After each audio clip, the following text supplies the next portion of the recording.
you are to please deliver the inaugurals.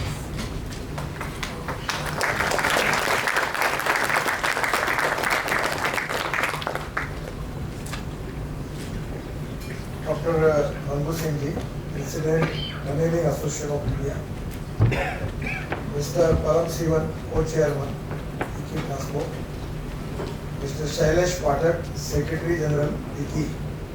Shrimati Neerja जी, सभी उपस्थित अतिथिगण, भाई और बहन। हमारे देश में हाइड्रो प्रोजेक्ट में, इंफ्रास्ट्रक्चर प्रोजेक्ट में काफी बड़े प्रमाण पर टनलिंग का काम शुरू है। ये काम करने के समय सबसे बड़ा चैलेंज ये है कि इसकी कॉस्ट बहुत ज्यादा है और इसके कारण भी काफी समस्याएं खड़ी होती है। आज हमारे यहाँ नेशनल हाईवे पे हम total 144 tunnels with the length of 357 kilometre और total capital cost 2 lakh crore रुपए की ये टनल का प्रोग्राम हमारा है।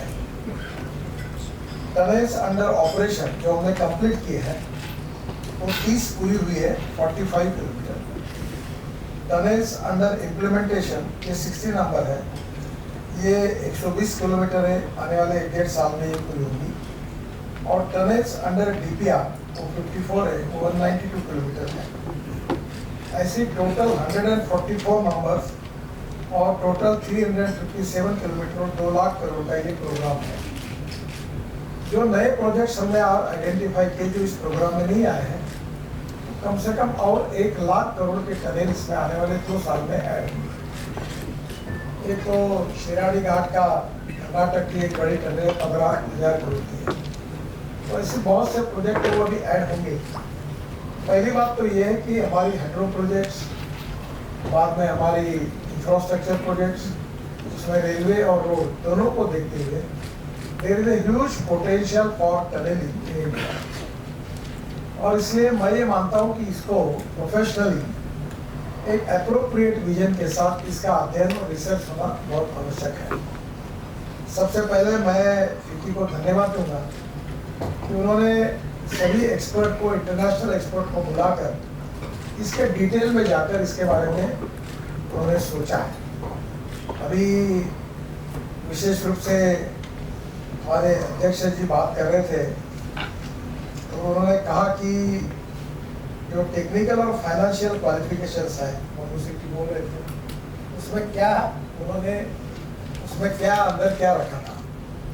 इसके अलावा एक और बड़ा है जो सबसे प्रॉब्लमेटिक है, वो है ना इस प्रोजेक्ट के टेक्निकल और financial qualifications for premium companies. ये बहुत बड़ा मैनिपुलेशन है और ये मैं समझ गया, तब से मैंने इसको इतना डाइल्यूट कर दिया है कि ऐसी पद्धति है कि हिंदुस्तान की सब कंपनी डिस्क्वालीफाई हो जाएगी। इस प्रकार के क्वालिफिकेशन तैयार करने में लोग बहुत भाई हैं और इसके कारण कॉस्ट बढ़ती है।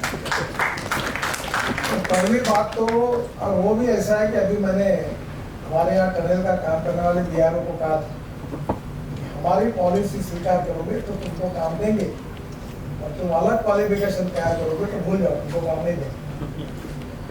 अभी ये सबसे इम्पोर्टेंट चीज है कि हर टनल के लिए मेरा आग्रह है कि कम से कम 10-12 लोग अगर ये काम करेंगे तो कंपटीशन है, नहीं तो 2 या 3 लोग क्वालिफाई हो जाएंगे और एक काम बांट लेगा, दूसरा बांट लेगा, तीसरा बांट लेगा। 5 स्टार होटल में चाय पानी हो गए, कार्यक्रम पक्का हो गए। ये होगा तो फिर टनल की कॉस्ट कम कैसे। और इसलिए जोजिला टनल ये बहुत अच्छा हुआ कि हमने इसमें साल भर वर्क किया और साल भर वर्क करने के बाद मैंने उनको कहा कि इनके टेक्निकल क्वालिफिकेशन खाने में भी निकाल दो। हमारे यहाँ तो महाराष्ट्र में एक समय ऐसे क्वालिफिकेशन बनाए गए थे कि काला कोट पहनकर जो आएगा उसी को टेंडर मिलेगा, इतना ही केवल लिखना बाकी था। क्वालिफिकेशन तय करते समय ही करने वाले ऐसा सोचते कि किसको काम देना है, किसको क्वालिफाई करना है और किसको डिस्क्वालीफाई करना है। तो सबसे इम्पोर्टेंट चीज है that is not related with the contractor, but it is with the policy makers We should have transparent, time-bound, result-oriented and corruption-free system. And that is the reason that we need liberal technical qualifications and financial qualifications. अब मैं जब ये आया तो मैंने petroleum एकदम उल्टा लेके आया। तो गड़बड़ ये हो गई कि NHI में 30%, 35%, 40% बिलों जाके कॉन्ट्रैक्टर आए, जो एस्टेब्लिश्ड है वो अस्वस्थ हो गए। मुझे बोलने लगे आपने क्या किया, जो आप भी रेट उतारवा। तो धीरे धीरे फिर उसकी भी कुछ प्रॉब्लम्स आए, तो हमने भी बराबर फिक्स किया है। तो पहली बात technical and financial qualification that is required. Second thing, already contract है 10% मशीनरी एडवांस और 10% मोबिलाइजेशन एडवांस मिलता है। अभी जो मशीनरी है इसके ऊपर जो कैपिटल कॉस्ट खर्चा हो रही है, उसमें मेक इन इंडिया और मेड इन इंडिया में चेन्नई में बाकी जगह कुछ लोगों ने इंडियन मशीनरी बनाने की कोशिश की है। अब तो मार्क है ऐसा मुझे लगता है, और नहीं होगी तो इंटरनेशनल सक्सेसफुल प्रैक्टिसेस में जो टेक्नोलॉजी है वो हिंदुस्तान में मेक इन इंडिया और मेड इन इंडिया करने के लिए हम लोगों ने कुछ प्रोत्साहन देना चाहिए। धीरे धीरे अगर ये मशीनरी इंडिया में बन जाएगी तो हमारी कैपिटल कॉस्ट कम होगी, जिससे हम टनल की कॉस्ट हमारी कम हो सकती है। That is the most important thing. मैं कोई एक्सपर्ट भी नहीं और इंजीनियर भी नहीं हूँ, थोड़ा सा जियोलॉजी पढ़ा हूँ। अब देश में ऐसा है कि अलग अलग टाइप की जियोलॉजी है, जियोलॉजी, मिनरोलॉजी, क्रिस्टोग्राफी, जियोफॉर्मोलॉजी, बहुत प्रकार है। मेरे जानकारी से एक मोहा स्केल ऑफ हार्डनेस है, उसमें वो हार्डनेस होता है कितने प्रकार के रॉक से उसको उन्होंने डिफाइन किया है। Talc, gypsum, calcite, apatite, orthoclase, quartz, corundum, diamond, ये 10 है। तो 10 में से मेरा आपको पहला अनुरोध है कि 10 ऐसा 10 के बजाय 11 तो रहने वाला नहीं है। ये 10 के कैटेगरी में कहीं ना कहीं होगा स्ट्रैटा जो होगा, तो आप इसके अलग अलग स्ट्रैटे के ऊपर अलग अलग रिसर्च करो। हर जगह लगने के बाद फिर पूरा राम की सीता कौन, फिर पूरा रिसर्च चालू करो, ऐसा नहीं करना। ये होगा तो ये होगा तो फिर उसका सॉफ्टवेयर भी डेवलप कर सकते हैं, और इसमें कौन सी अड़चन आएगी तो क्या करना ये भी आ सकता है। तो geology based oriented software develop करके आप इसके बारे में हिंदुस्तान की जियोलॉजी अब पक्की होगी कहाँ क्या है, और उसके डिटेल्स आपको जब आप टेस्टिंग करेंगे तो आपको पता चल जाएगा, और जिस प्रकार के डिटेल्स है उसके आधार पर हो जाएगा। सबसे बड़ा प्रॉब्लम है, I don't want to use this word, और सबसे कल्प्रिट कोई है देश में तो वो DPR बना है। बैठे हो यहाँ ये साइट पर जाकर प्रत्यक्ष अध्ययन करते हैं। हमारा भी ऐसा है। ये मंगू साहब को मैं प्रश्न नहीं पूछना चाहता हूँ, मैं हमारे अधिकारी को पूछता हूँ कि तुम्हारा हार्ट का ऑपरेशन करना है तो तुम टेंडर क्यों नहीं निकालते? निकालो ना, सस्ते में कौन करना, जाओ वहाँ हॉस्पिटल में, तब तुमको अच्छा हॉस्पिटल चाहिए। और जब तुम ये DPR बनाते हो तो जो हमको पहले सीरीज मिली 24,000, फिर हमने इंक्वायरी शुरू की, फिर करते करते एक्चुअल 4,000, रिकॉर्ड छूटे, और बहुत से सरकारी अधिकारी रिटायर्ड होकर DPR कंपनी खोलते हैं। वो मुझे उसमें आपत्ति नहीं है, पर क्वालिटी DPR की जो है, क्वालिटी पे DPR में बिग प्रॉब्लम, उसका अध्ययन करके जो परफेक्ट DPR चाहिए वो होता नहीं। मैं वैसे बहुत फेवर में हूँ कि इंडिजियस सब होना चाहिए। अब धीरे धीरे 8 साल के बाद मैं बड़ा पुराना मुंबई पुणे और बाकी पे अनुभव के बाद मुझे ऐसे लगने लगा है कि DPR बनाते समय 51% हम इंटरनेशनल कंपनी को वेटेज दें और 49% इंडियन कंपनी को दो, क्योंकि क्वालिटी नहीं मिलती। ये परिस्थिति में जो DPR भले 2 रुपए ज्यादा है, 2% ज्यादा ले, पर DPR अच्छे एक्सपर्ट लोगों को, अच्छे इंजीनियर्स को लेकर साइट पर जाकर उसका अध्ययन करके बराबर DPR ये तो गूगल पे देखते होंगे और घर में भी पेस्टिंग करते होंगे, ऐसा मुझे लगता है। I am sorry, poor quality के DPR है। और फिर 100 रुपए के काम की कीमत होती है 200 रुपए, फिर एडिशनल स्कोप ऑफ वर्क, फिर वो एडिशनल स्कोप ऑफ वर्क मंजूर नहीं होता, कॉन्ट्रैक्टर को चक्कर कटवाते हैं, हर आदमी चक्कर कटवाता है, चक्कर कटवाने के अनेक उद्देश्य होते हैं। ये चक्कर का थक जाता। अभी मैं ऑस्ट्रिया में था तो वैसे भी मिला डॉक्टर, तो मुझे ये जो अटल टनल वाले मिले कंसल्टेंट थे, वहाँ के जॉइंट वेंचर, पूछा कैसा है, बोला अभी तक हमारे कंसल्टेंसी के पैसे नहीं मिले। क्या होगा, किसी ने ये नहीं किया वो नहीं किया, उनको मालूम नहीं हिंदुस्तान में बिल कैसे निकालना।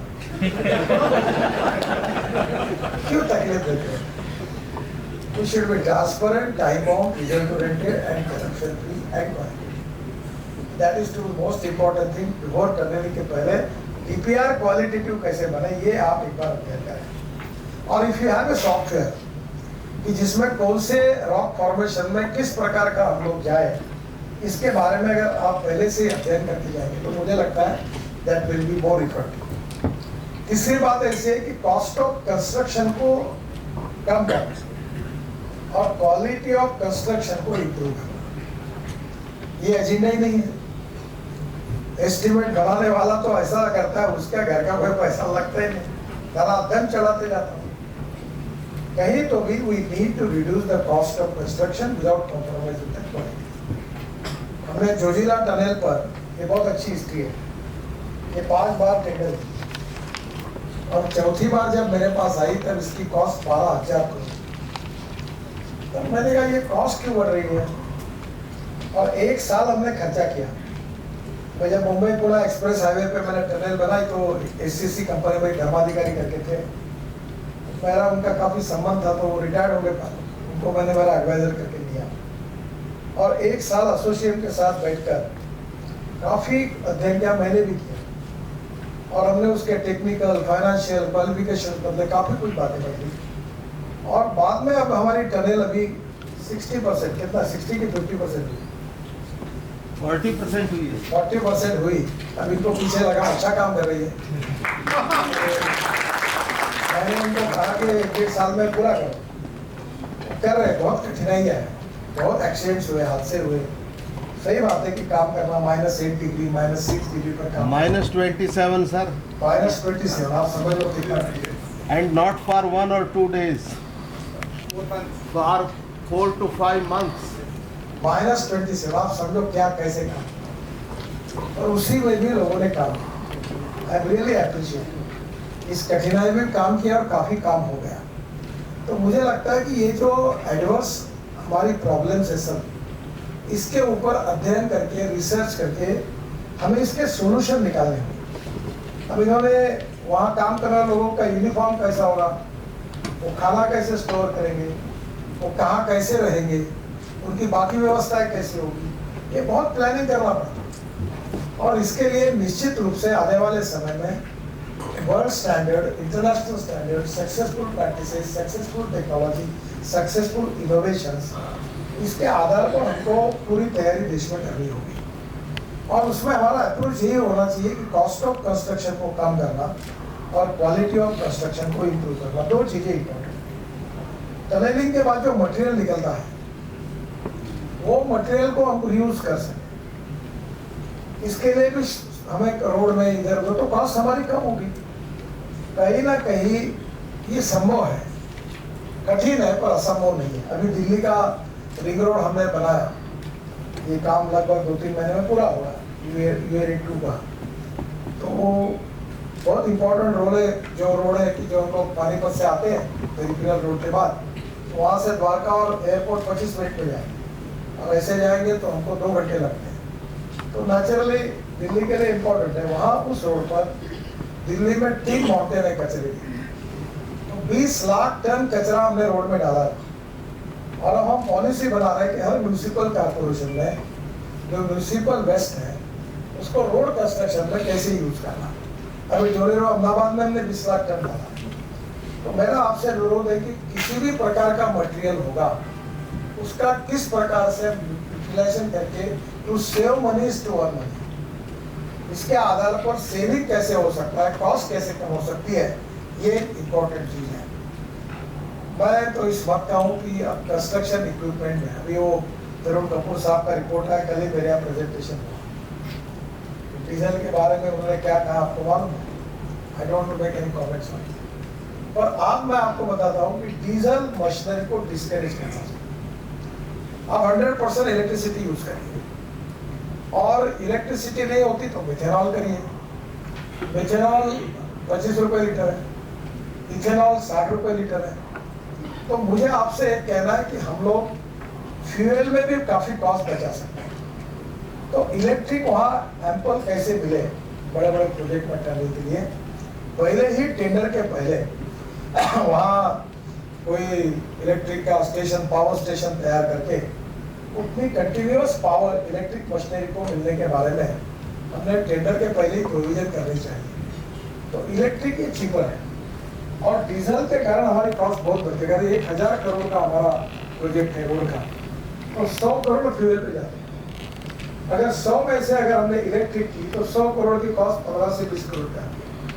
तो इलेक्ट्रिक का यूज करना, इसमें नई टेक्नोलॉजी का उपयोग करके डीजल से पोल्यूशन भी नहीं करना और इसको कम करना, ये भी एक इम्पोर्टेंट फैक्टर। अभी मैं कंस्ट्रक्शन इक्विपमेंट मशीनरी के इसमें गया था, काफी लोगों ने अपने ट्रक्स से लेकर काफी बड़ा बड़ा बना। अभी अशोक लेलैंड और टाटा ने अपने डीजल ट्रक का जो आईसी इंजन है वो हाइड्रोजन पर वो कर रहे हैं।